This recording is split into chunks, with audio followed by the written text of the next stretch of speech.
Thank her, but I want to thank my whole family, my amazing children, and they are amazing children. And we all think our children are amazing. Everybody here thinks their children are amazing. That's a good thing when you think they are. But Don, Eric, Ivanka, Tiffany, Barron, Laura, Jared, Kimberly, Michael, thank you all. What a help.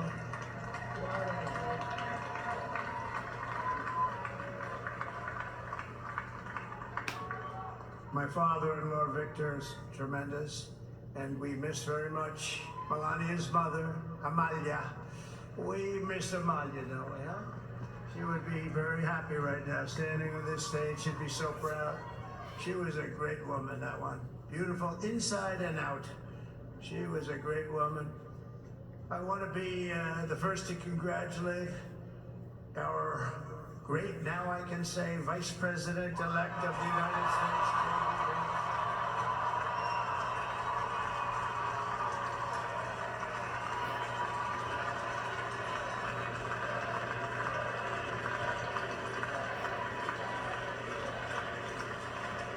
And his absolutely remarkable and beautiful wife, Ushabez. And he's a feisty guy, isn't he? You know, I've said, go into the enemy camp. And you know, the enemy camp is certain networks. And a lot of people don't like this. Sir, do I have to do that? He just goes, okay. Which one? CNN, MSDNC?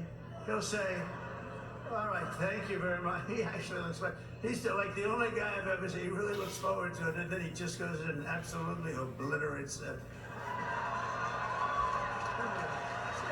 Say a couple of words.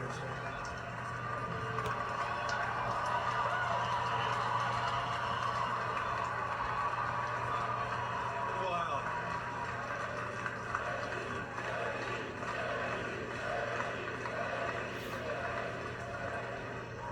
Well, Mr. President, I appreciate you allowing me to join you on this incredible journey. I thank you for the trust that you placed in me. And I think that we just witnessed the greatest political comeback in the history of the United States of America.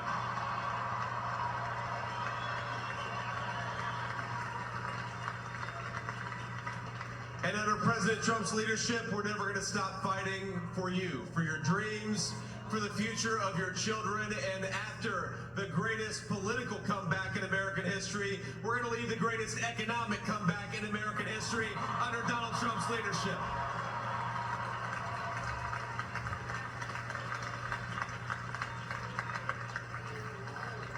Thank you very much.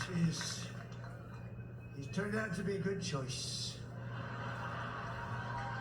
I took a little heat at the beginning, but he was, I knew the brain was a good one, about as good as it gets.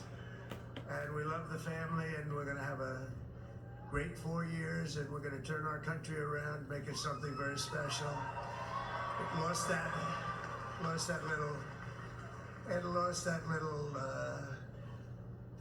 thing called special. We have to make it so. We're going to make this so great. It's the greatest country, and potentially the greatest country in the world by far. And right now, we're going to just work very hard to get all of that back.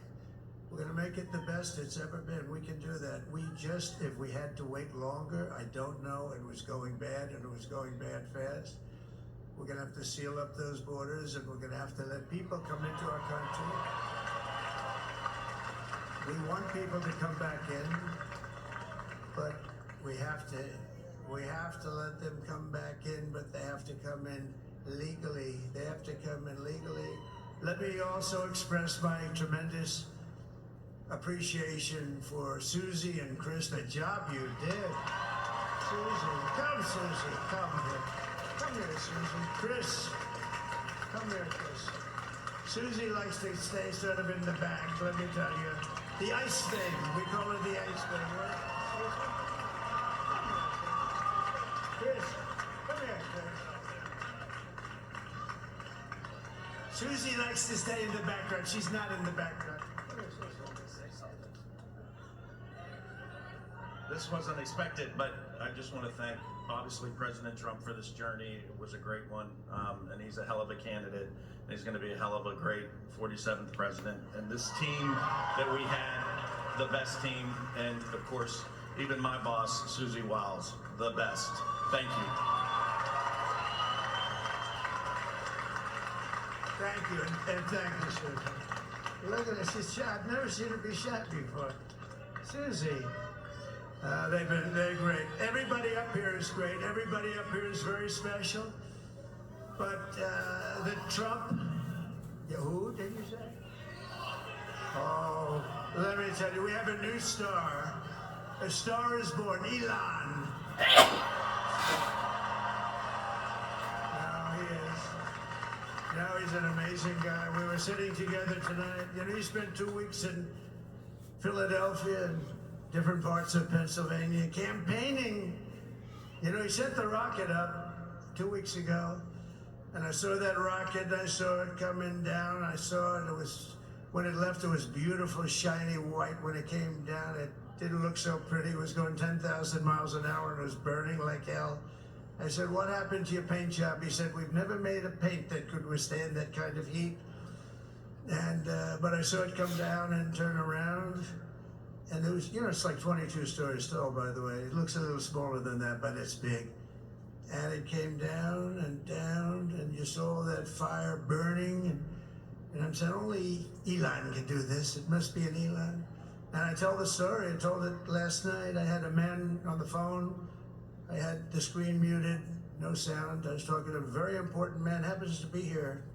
And that very important guy, one of the most important people in, I would say, the country, actually.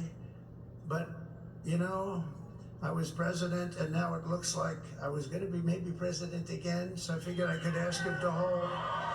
So I asked him to hold, and especially because you're going to be president again, they hold. So I took the phone down, and I'm looking at the screen. I'm seeing this crazy thing that's going around and coming down. It looks like it's going to crash into the gantry. And I said, oh, no. And I said, do me a favor, do you mind holding for a couple of minutes? I want to see this. I thought it was a space-age movie or something. I put the phone down. Bad part, I didn't pick it up for 45 minutes, and he was holding. But this spaceship came down, and I saw those engines firing, and it looked like it was over. It was going to smash, and then I saw the fire pour out from the left side, and I put it straight, and it came down so gently, and then it wrapped those arms around it, and it held it, and just like you hold your baby at night, your little baby. And it was a beautiful thing to see, and I called Elon. I said, Elon, was that you? He said, yes, it was. I said, who else can do that? Can Russia do it? No. Can China do it? No. Can the United States do it other than you? No, nobody can do that. I said, that's why I love you, Elon, that's great.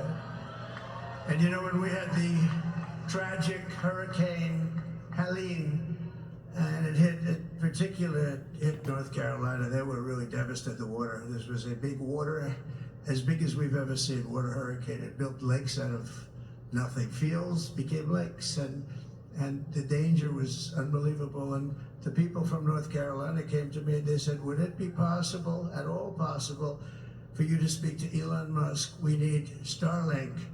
I said, what's Starlink? It's a form of communication. So I called Elon, and I'll tell you what, he had, and it was very dangerous. People would die. They had no communication. All the wires were down. I called Elon Musk. I said, Elon, you have something called Starlink. Is that right? Yes, I do. What the hell is it? He said, it's a communication system that's very good. I said, Elon, they need it really, really badly in North Carolina. Can you get it? He had that there so fast. It was incredible. So, and it was great. It saved a lot of lives. He saved a lot of lives. But he's a character. He's a special guy. He's a super genius. We have to protect our geniuses. We don't have that many of them. We have to protect our super geniuses. I want to thank some of the guys. You know, we have up here today the U.S. Open champion. He's fantastic golfer, slightly longer than me. It's a little bit longer than me. Just a little bit. Bryson DeChambeau is up here someplace. What happened to Bryson? Where is he? Bryson! Oh, he was shot. He's hitting balls. Oh, he's on the way. He's hitting balls.